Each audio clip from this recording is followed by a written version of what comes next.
आंदेकर आणि कोमकर या दोन कुटुंबातील गँगवॉर आता पुण्यासाठी नवीन राहिलेलं नाही।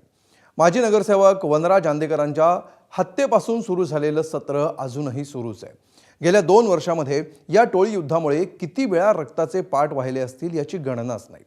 चिंतेची बाब म्हणजे एकमेकांचा सूड उगवण्यासाठी या टोळ्यांकडून अल्पवयीन मुलांचा जीव आणि त्यांचं भवितव्य दावणीला लावलं जात आहे। बघूया आमचे प्रतिनिधी मिकी घाई यांचा हा स्पेशल रिपोर्ट। बंडू आंदेकर पुण्यातील कुख्यात गुंड। गेल्या वर्षी स्वतःचाच नातू आयुष कोमकरची हत्या केल्याप्रकरणी बंडू आंदेकर तुरुंगाची हवा खातोय। मात्र तुरुंगात बसून कोमकर कुटुंबावर सूड उगवण्यासाठी बंडूनं पुण्यात गँग वॉर सुरूच ठेवलाय। रिक्षा चालक बाळा मस्केवर झालेला गोळीबार म्हणजे बंडू आंदेकरचंच कटकारस्थान। कोमकर कुटुंबाचा बदला घेण्यासाठी बंडू आंदेकर अजून किती अल्पवयीन मुलांचं आयुष्य देशोधडीला लावणार कुणास ठाऊक। हे प्रश्न उपस्थित करण्याचं कारण म्हणजे अक्षय मस्केवर हल्ला करण्यासाठी पुन्हा एकदा अल्पवयीन किंवा विशीच्या उमरठ्यावरच्या मुलांचा वापर करण्यात आलं। आतापर्यंत ताब्यात घेण्यात आलेल्या आरोपींपैकी एकाचं वय फक्त 15 तर एकाचं 19 आणि दोघांचं 21 आहे। बंडू आंदेकर हा कोमकर कुटुंबाच्या जीवावर का उठलाय या प्रश्नाचं उत्तर जाणून घेण्यासाठी थोडंसं भूतकाळात जावं लागेल। आंदेकर टोळीचा प्रमुख बंडूच्या दोन्ही मुली संजीवनी आणि कल्याणी या लग्नानंतर कोमकर कुटुंबात गेल्या। पुण्याच्या नानापेठ भागात दुकान पाडण्यावरून आणि कौटुंबिक मालमत्तेवरून दोन्ही कुटुंबात वाद सुरू झाला। यात माजी नगरसेवक वनराज आंदेकरनं हस्तक्षेप केल्यामुळे कोमकर कुटुंब नाराज झालं।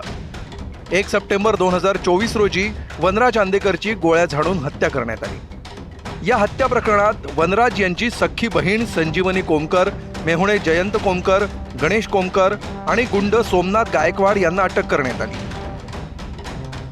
वनराज आंदेकरांच्या हत्येनंतर शहरात रक्ताचे पाट वाहतील याची पुणेकरांना अजिबात कल्पना नव्हती। सूड उगवण्यासाठी आंदेकर टोळीकडून एकामागं एक हत्या करण्यात आल्या। वनराज आंदेकरच्या हत्येचा बदला घेण्यासाठी 5 सप्टेंबर 2025 रोजी गणेश कोमकरचा मुलगा आयुषची नानापेठेत हत्या करण्यात आली। लगेचच म्हणजे 1 नोव्हेंबर 2025 रोजी रिक्षाचालक गणेश काळेवर गोळ्या झाडून त्यालाही संपवण्यात आलं। आणि या रक्तरंजित खेळातली सर्वात ताजी घटना म्हणजे वनराज आंदेकर हत्या प्रकरणातील प्रमुख आरोपी आकाश म्हस्केचा भाऊ अक्षय म्हस्केवर झालेला गोळीबार। आतापर्यंत पोलिसांकडून आंदेकर आणि कोमकर या टोळीतील अनेकांवर मोका लावण्यात आलाय।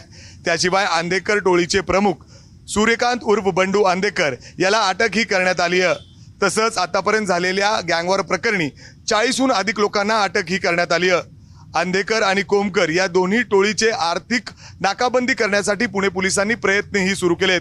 त्यासाठी या दोन्ही टोळीचे बेकायदेशीर मालमत्ताही जप्त करण्यात आली आहे। पोलिसांकडून केली जाणारी कारवाई अपुरी पडतीये हे पुण्यातील गँगवॉरच्या घटना पाहिल्यावर वेगळ्यानं सांगण्याची गरज नाही।